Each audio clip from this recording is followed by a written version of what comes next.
Fahrenheit. I love it.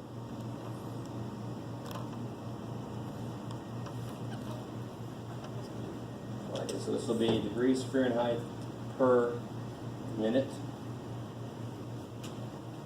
I like it. Obviously, is it going to be positive or negative? Negative, because it's going to get cooler. Temperature's going to go down, thank God.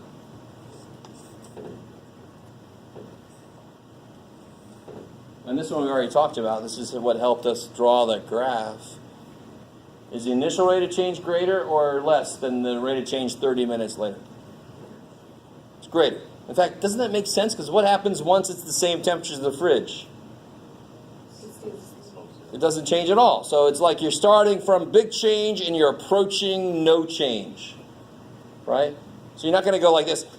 You're not going to barely change and then totally change and then stop changing. No, that doesn't make physical sense. Physical things don't act like that. Yes? What annotation is that? Like the line and the X person? Oh.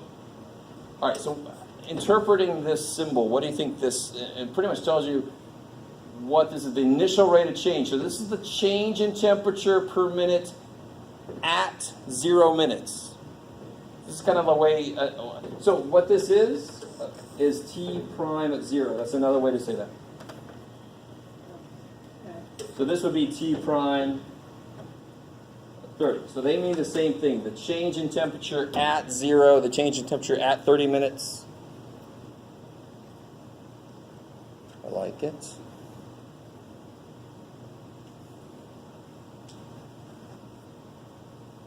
So you guys try to do number 2.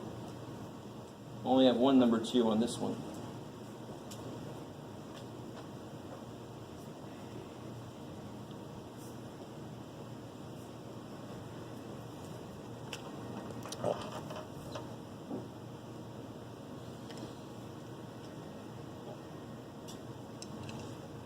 We'll take a break after this problem.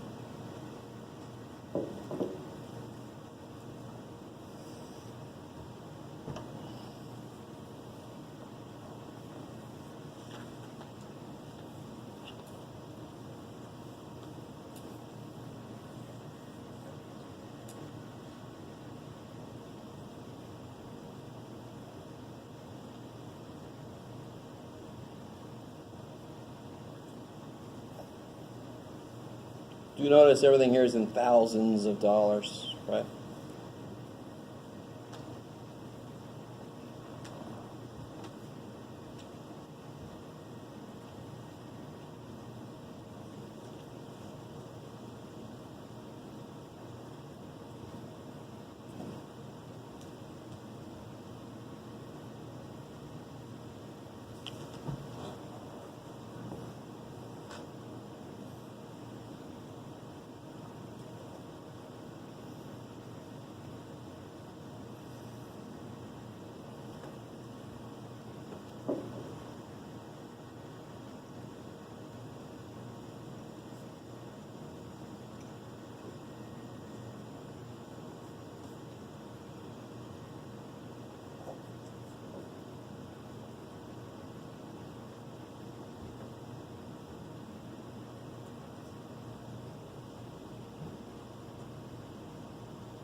let's see.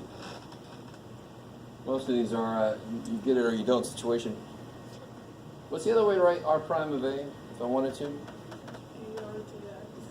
ERD A.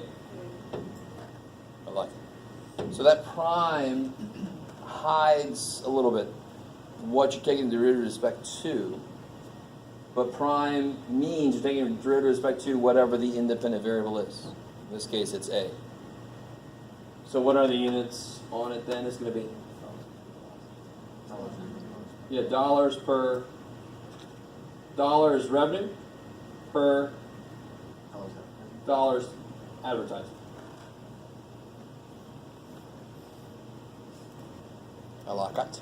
Now, if you're a little freaked out about the fact that they're both dollars, I mean, you can talk about how many milligrams of medication to give somebody based on how many the milligrams of weight. Let's talk about something very small, maybe a little tiny baby hamster, right? How many milligrams of medicine to give it based on how many milligrams of weight. So you can have a slope there would be milligrams of medicine per milligrams of weight. So just don't cross them out, but that's the idea. Yes? Would you prefer us to write the answer because it says advertising and revenue, or would something like the unit being dollars earned over dollars spent also? Oh, sure. The expenditures, specific expenditure, it's advertising expenditure. I'm sure they're spending money on other things. But, yeah, that's fine. I'm not going to be overly picky on that. Of course, what's the company hope is true about the sign of R prime? Yeah, and that's an interesting question because, let's come back to that question in a second. What does this R prime of 100 equals 2 mean? More than just slope. I need it completely. For every $2 they spend, or they get $2 for every dollar they spend on that. Yeah, it's if they are spending $100,000, if that's where they are, then if they spent $1 more in advertising, they would get $2 more of revenue.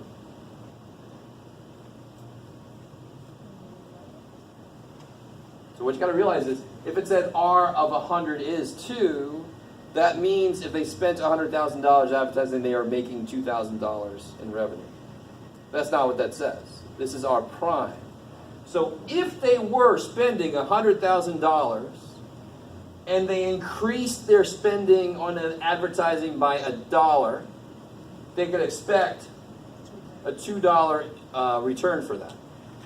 For every dollar more they spend, they get a $2 return. Now, I really want you to get this. If they did that, is that what would happen? Even if everything about this is true, is that what would happen? No, because the minute you step away from the point you're at, does the slope stay the same still? No. And it could be like right at the peak, right near the peak maybe. So if they take $1 more, maybe now it's going down. So you're not. So it's like saying the tangent line is where it looks like you're gonna go, and it's actually my best guess for immediately after the point I see you is the tangent line. But the minute you move a little bit, the tangent line is now different. So it doesn't mean it's going to continue to follow that pattern. Maybe if I did take a step, maybe it's now .2, maybe it's now 0, right?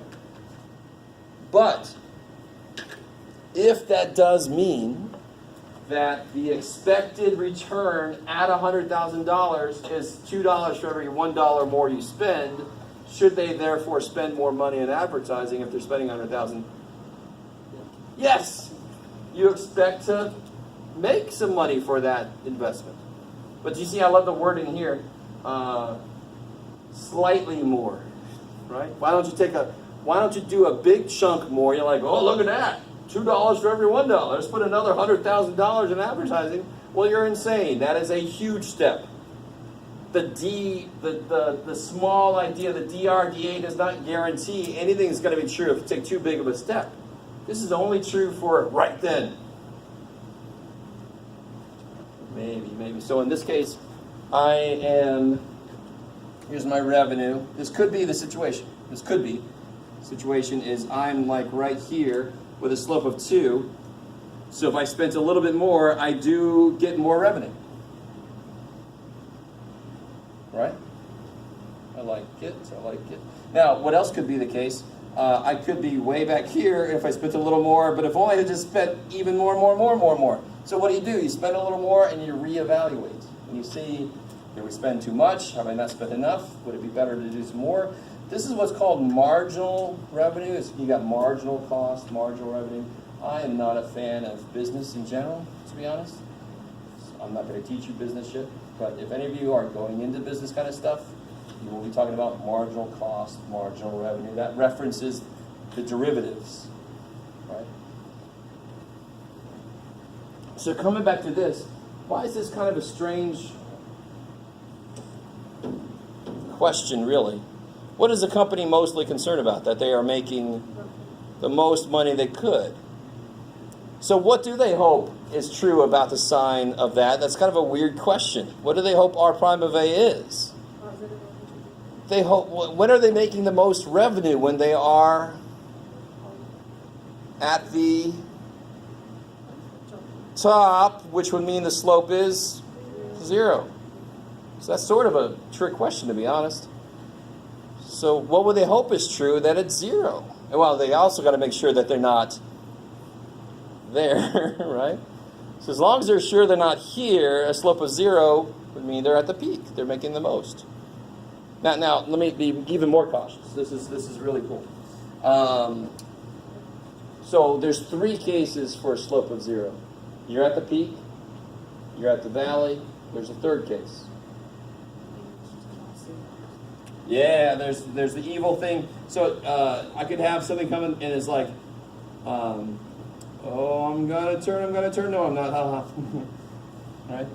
So this is like a negative cube. So the slope is 0 right there. It's totally 0. But it just said, I'm resting just for a second. I'm not going to turn. So is this the location of a max or a min? Neither. There is a horizontal tangent line there. There totally is. But since it didn't turn on the other side of it, it's not a max or a min. Yes? Is that point like right when you're making the amount that you put in? No, well, that's derivatives wouldn't capture that because that depends on where your functions are, right? The way I've drawn it, it looks to be because this is supposed to be my revenue function, right? But yeah, that depends on where your function is, not what it looks like. Does that make sense? I mean, if revenue is 0, then you're making as much as you spent. But this is all about slopes of the revenue function, right? In this whole problem, do I have any idea if I'm actually making money? This one says I would make $2,000 more for every $1,000 more I pump in. But I could be losing money like crazy. And we're just like, please, dear God, we got to do better. So let's increase the advertising and hope to God. Yes, maybe. So nothing. That's exactly the idea of how many things, if I give you the slope, how many answers could I get for the actual original function? To be honest, an infinite number, because you guys, I didn't give you enough information to know where it's going to go. So they could be stuck in a business model that goes like this. So their optimum operating thing would still be losing money, which we saw quite a lot of. These companies that come and they're like, oh, it's going to make a lot of money. No, it's impossible to make money in this setup. Remember, Priceline first was where you went to get groceries for a lot less money. You guys know Priceline? Now it's all whatever, hotels and shit.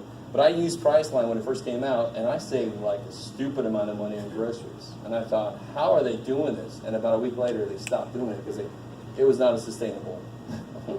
Right? So they were down here, and it took them a while to realize, oh yeah, we can't get that up there. Let's stop doing that shit. Let's focus on hotels and something else. Okay, maybe.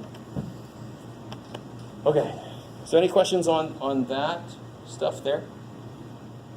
Let's take a break. Come back. When do you want to come back? 20 after? 20-minute break? Yep, okay.